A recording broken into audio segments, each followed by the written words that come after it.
So now yes bank limited अब 17 रुपए 5 पैसे का प्राइस आ चुका है। अभी हम चार्ट के ऊपर बात करेंगे, लेकिन उससे पहले Q3 रिजल्ट आपने देख ही लिए होंगे और समझ आ गया होगा कि गिरावट क्यों है। उससे पहले एक खबर भी थी यस बैंक के अंदर, हम उसके ऊपर बात करेंगे कि कैसे वो प्रेशर डाल लिए। बट यहाँ पर 12 मार्च के दिन हमारा जो है वो लॉक इन पीरियड एक्सपायरी है। मतलब जो 3 साल से फंसे हुए लोग थे, जिनके शेयर्स लॉक थे, वो 12 मार्च के डेट को शेयर बेच सकते हैं। और जब वो लॉक इन पीरियड खुलेगा तो यहां पर आप समझ सकते हैं कि हायर प्राइस यस बैंक का होना बहुत इंपॉर्टेंट है, जो कि मैं बहुत पहले से कह रहा हूं।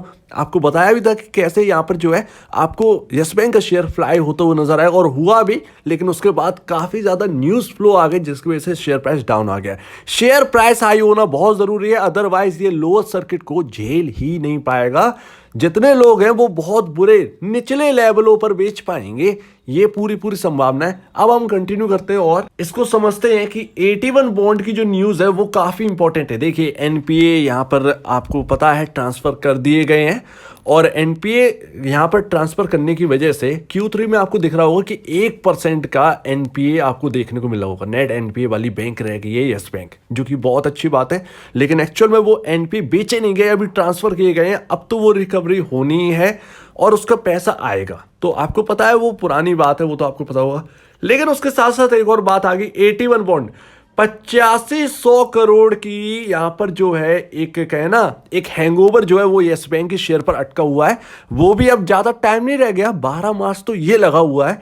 सुप्रीम कोर्ट में फाइल कर दिया गया है ये केस यस बैंक की तरफ से, ताकि जो हाई कोर्ट ने ऑर्डर दिए हैं 81 बॉन्ड में जो जीत हुई है उसको रफा दफा किया जाए, और ये 8500 करोड़ रुपए जो यस बैंक को देनदारी बनती है उससे बचा जाए, जो कि 81 पॉइंट के यहाँ पर जो है सर्टिफिकेट या कहें स्टेटमेंट में लिखा हुआ था यस बैंक में की तरफ से कि अगर बर्बाद होती है बैंक तो हम ये पैसा नहीं चुका पाए। तो जो राइट ऑफ होना था वो यहाँ पर जो है रुक चुका है, और यही एक दिक्कत है, ये काफी बड़ी दिक्कत है। 85 करोड़ मायने रखते हैं। आपने अभी तो एनपी हटाए, एक्चुअल में बैंक दिक्कतों से चल रही है, और 85 करोड़ रुपए और डाल दिए ऊपर से देनदारी का, तो इसमें तो बैंक पिस जाएगी। इसी वजह से आपको शेयर प्राइस नीचे मिल रहा है। जिस वक्त अगर ये 12 मार्च से पहले अगर ये सॉल्व हो गया, ये बॉन्ड का मामला, 81 बॉन्ड का मामला, और ये हमारे यस बैंक के पक्ष में चला गया, तो आप वो तेजी आपको देखने को मिलेगी यस बैंक के अंदर, जो कि हमें सपोर्ट कर सकती है जब 12 मार्च को हम निकलेंगे। और ऐसे में हो सकता है कि आपका 52 वीक जो हाई है आपका 25 रुपए के आसपास, वो भी ब्रेक होकर यस बैंक का शेयर ऊपर निकल जाए, जो कि बहुत इंपॉर्टेंट है। लेकिन फिलहाल यस बैंक में कुछ खास नहीं चल रहा है। अगर आप देखेंगे तो आपको समझ में आएगा कि यार 54.22 का आपका पी रेशियो है, जो कि Q3 के रिजल्ट आए थे। प्रॉफिट जो है वो 50 करोड़ रह गया था, जिसकी वजह से यहाँ पर जो है आपका पी रेशियो बढ़ता हुआ नजर आया, आपका अर्निंग पर शेयर गिरता हुआ नजर आया।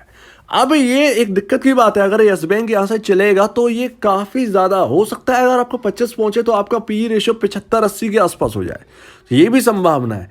तो ना यहां पर देखना होगा कि यहां पर होने क्या वाला है, क्या रहता है, क्या मार्केट इसको ये चीज करने देगा कि यस बैंक का पी रेशियो 75 के आसपास हो जाए, 80 के आसपास पहुंच जाए। क्या ये मार्केट रखता है इतना दम? तो ये तो देखना ही होगा, क्योंकि चीजें बदल गई हैं Q3 में और काफी ज्यादा प्रोविजनिंग करनी पड़ी है, जिसकी वजह से प्रॉफिट में भारी दबाव देखने को मिला। लेकिन अब यस बैंक जो है वो एक नए बैंक की तरह हो गया है। 1.03 का नेट एनपीए परसेंट रह चुका है, और ये उन बैंकों में शामिल हो जाएगी। आपके आगे के रिजल्ट Q4 के अच्छे आने वाले हैं, नो डाउट।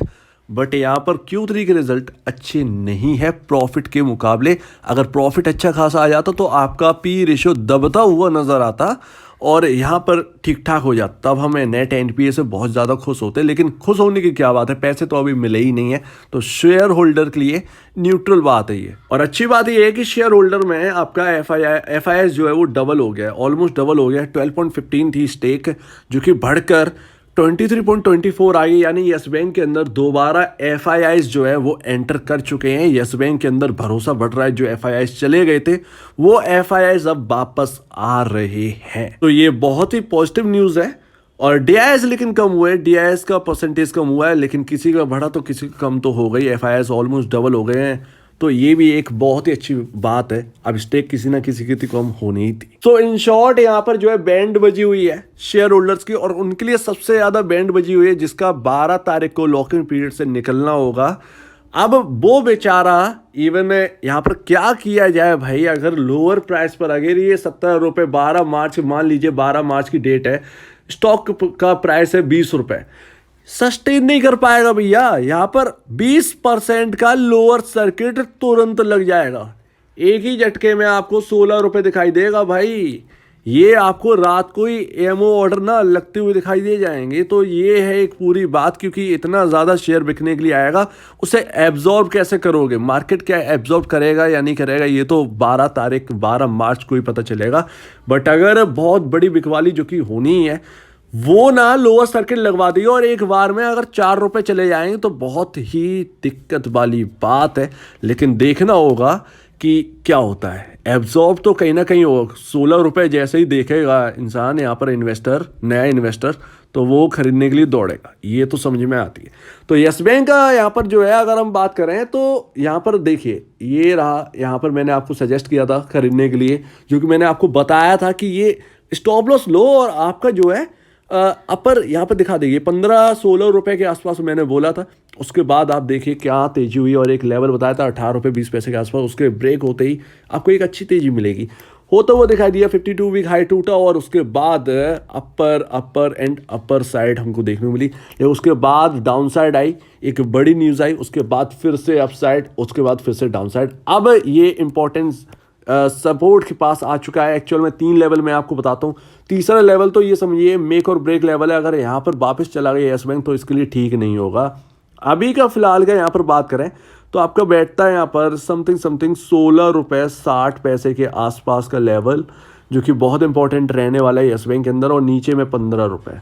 बस ये बहुत ही बड़ा मेक और ब्रेक लेवल है जहाँ से हमने शुरुआत करी, जिसके ब्रेक होने के बाद हमने एक अच्छी तेज़ी देखी। अगर वही दोबारा ब्रेक हो जाएगा तो फिर ये अच्छा नहीं रहेगा येस बैंक के अंदर, और 17 रुपये 10 पैसे के आसपास हम अभी चल रहे हैं।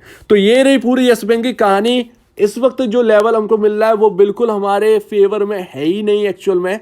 अगर यहाँ पर 12 मार्च को लॉक इन पीरियड ओपन हुआ और स्टॉक यहीं घूमता रहा तो यहाँ पर पता नहीं क्या हो सकता है उस दिन।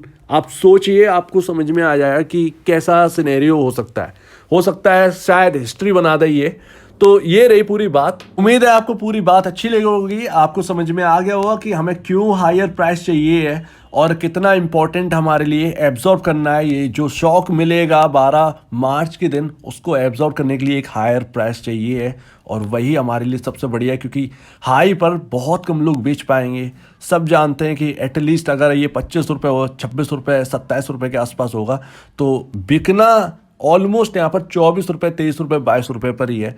तो इतना तो हमको चाहिए है हायर प्राइस। 30 रुपये के पास तो येस बैंक होना ही चाहिए, ये बहुत मोस्ट इंपॉर्टेंट है।